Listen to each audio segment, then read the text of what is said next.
From a cricketer to one of India's first strength and conditioning coaches to now selecting India's next generation of cricketers.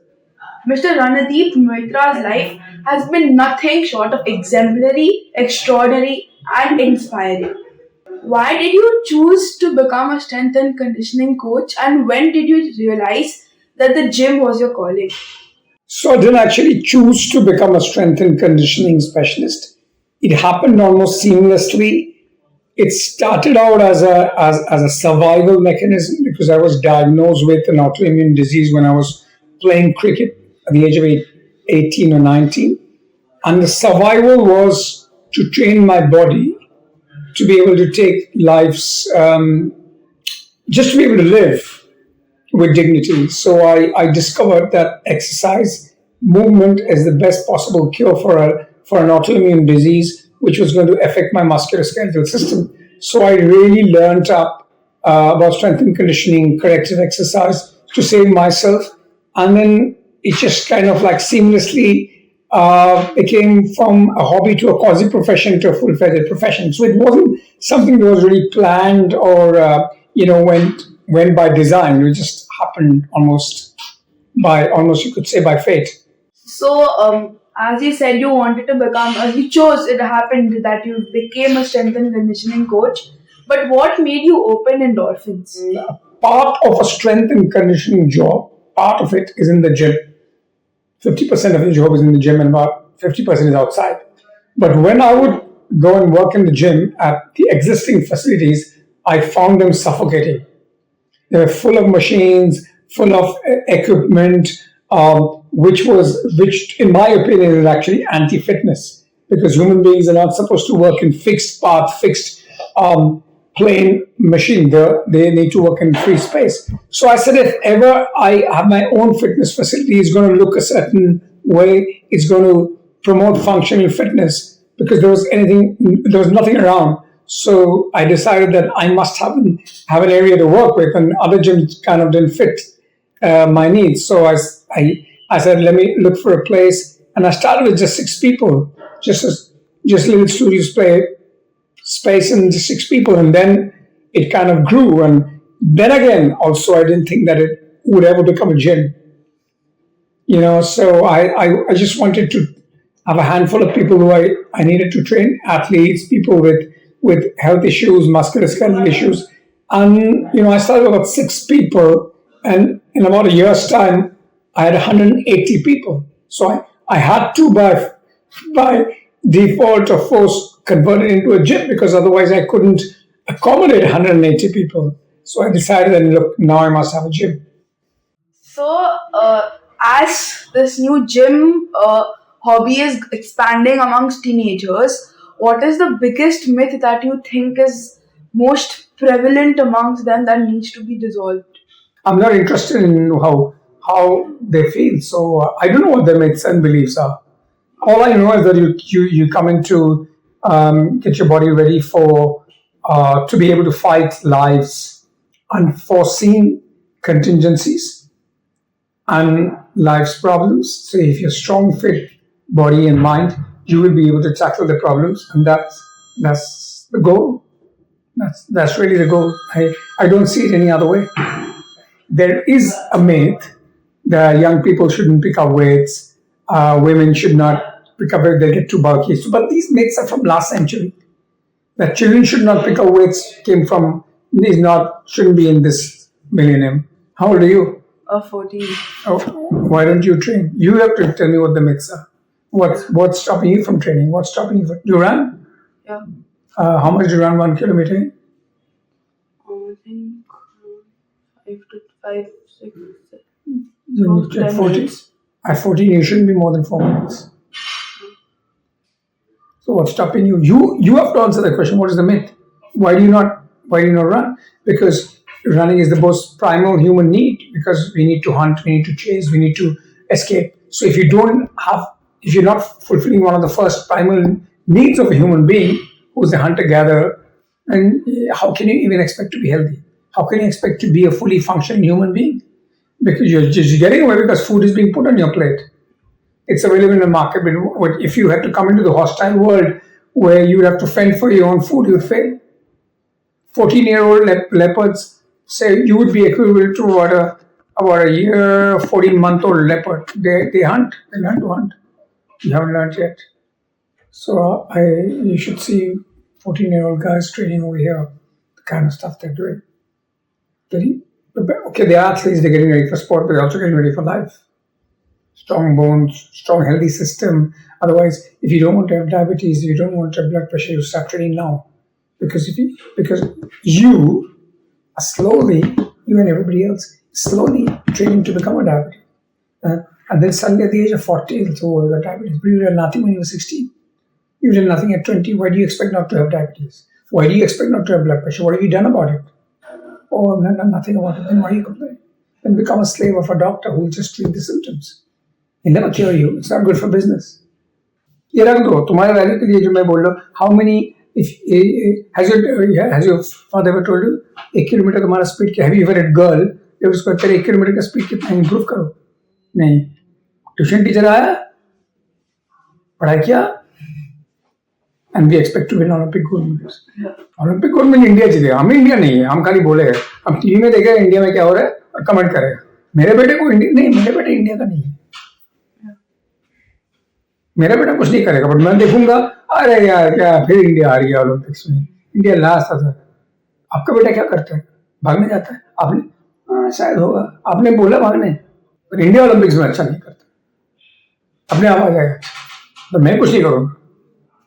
मैं बेटे को कुछ भी नहीं करूंगा, बेटा जिम जाओ, फिट हो, कुछ नहीं करूंगा मैं. मेरा रिस्पॉन्सिबिलिटी होगा. अच्छा स्कूल में डाल दिया, ट्यूशन दे दिया, 5 ट्यूशन है, बेटा 6 भी ट्यूशन कर ले और भी अच्छा हो जाएगा. मेरा रिस्पॉन्सिबिलिटी होगा. आपका बच्चा शायद को कभी क्रिकेटर नहीं बनेगा, कभी फुटबॉलर, डजंट मैटर, बट उसका हक है, क्योंकि मैदान में ही कैरेक्टर बिल्ड होता है. अंग्रेजी में कहावत है, I think Lord Trafalgar said the battle of Waterloo was won in the play fields of Eton. इसका मतलब क्या होता है? Playfield Eton is very good school. So playfields of Eton, आप मैदान में जो वैल्यू सीखते हो वो वैल्यू लेके आप बैटल में फाइट करते हो. शायद वॉटरलू का बैटल नहीं, आपका जिंदगी का बैटल. सबका जिंदगी का बैटल होता है. आप जो सीखोगे मैदान में, आपका कैरेक्टर वही बनेगा. गिरोगे, हारोगे, चोट पहुंचेगा बदन में, जब उसको तुम उससे तुम्हारा कैरेक्टर बनेगा. वही कैरेक्टर लेके तुम जिंदगी से लड़ाई करोगे. तो इसीलिए स्पोर्ट्स इंपॉर्टेंट है. So you've trained athletes as well as regular gym goers of people who just started. So what's the difference between those between regular people and the people who train at a much elite level in their routine, in their workout, and their dedication?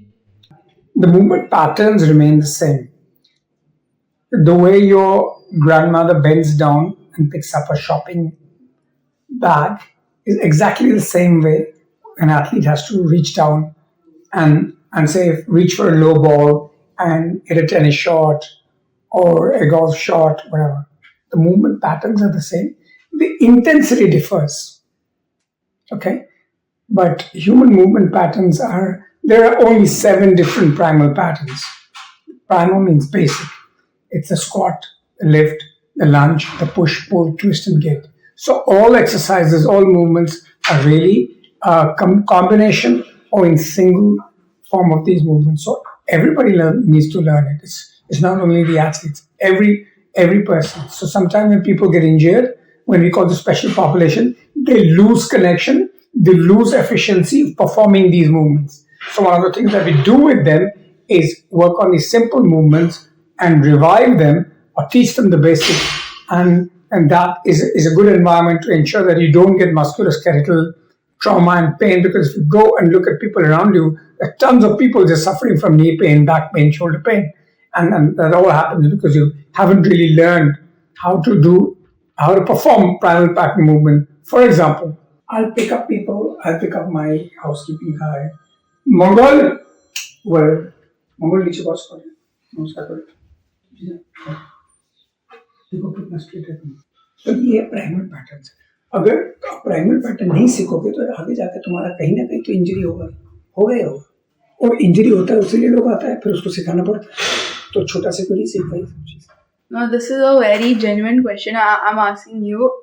So everyone says that people who are non-veg, only they get the correct source of protein, only they can get enough muscle for bodybuilding. I don't agree because I think that normal vegetarian food can also give you the protein. So do you think that correct? Yeah. So muscle is the most important thing in your body because muscle, other than many metabolic functions, muscle is what is the only true friend in your old age. Yeah. It'll help you through. It has cognitive benefits. It has metabolic benefits, and you got healthy. Without muscle, you cannot have a healthy life. You cannot have healthy metabolic functions. And I'm not even talking about how your body looks. And I'm sorry, vegetable protein is incomplete protein. One of the reasons why India is so unfit is because it's a largely vegetarian um, country. It's inferior protein. But another problem is that vegetarians in India don't eat vegetables. Yes, did you hear it wrong? No. Vegetarians in India don't eat vegetables. They have paneer and chana. So, just how many vegetables did you have yesterday? Paneer, Not a vegetable. um, lady finger, Okay. Was it fried or was it? not fried, Okay, fine, ladies finger. and the paneer if it's not counted, Okay. and I think steamed vegetable like broccoli. Okay, so you had two. Great, I had four. I had something I had seen. I had patta gobi for night. I had the other gobi. I had peas. I had broccoli. I had something called which you will not know. Kulak. So about 5, 6 vegetables I had yesterday, and I had fish, and I had meat. But most the problem, like you said, but the problem is most vegetarians don't eat vegetables and they don't eat non. So they are what do you call non-vegetarian? But they're not even vegetarians. They just eat aloo and paneer. So that isn't, and chana and dal. That doesn't qualify you as a vegetarian. I mean vegetables. So you should say I'm a vegetable eater. But most people in India who say I'm vegetarian are not vegetable eaters. They don't eat vegetables because I know I took a team to Thailand once and golf team and there were 3 vegetarians. So I told them we have 3 vegetarians, so they're vegetables and these guys couldn't eat. So I thought you said they're vegetarian, but they don't eat I vegetables. think their definition of vegetarian is That's something that it. doesn't eat non-veg. That's it. So that's a negative. Yeah. They don't eat vegetables either. So how are they going to be fit? They don't eat meat, they don't eat fish, and they don't eat 80% of the vegetables. And I'm speaking from experience. So why do you That's the problem. think that paneer is a good source of protein? Because It's not a good source of protein because it's an inferior source of protein. It is a source of protein. It's not the source. See, protein has all proteins are grade in how much your body can use. In terms, if you look at that, like red meat is in terms of usage probably the highest source of protein and the highest usable protein, highest quality protein. what advice would you want to give to the people watching? Food is medicine. If you're not eating the right food, no amount of medicine can help you.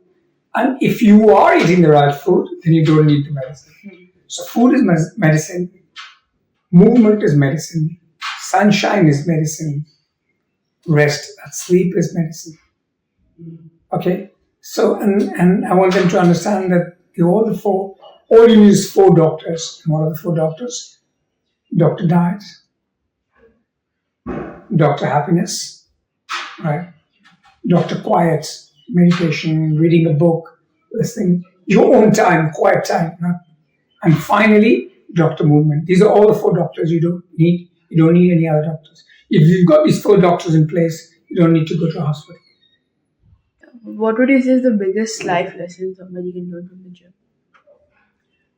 Yeah, this is very personal. I'm saying is as a very anecdotal, which means my own experience, that exercise has the power to override and negate a lot of bad things in your life.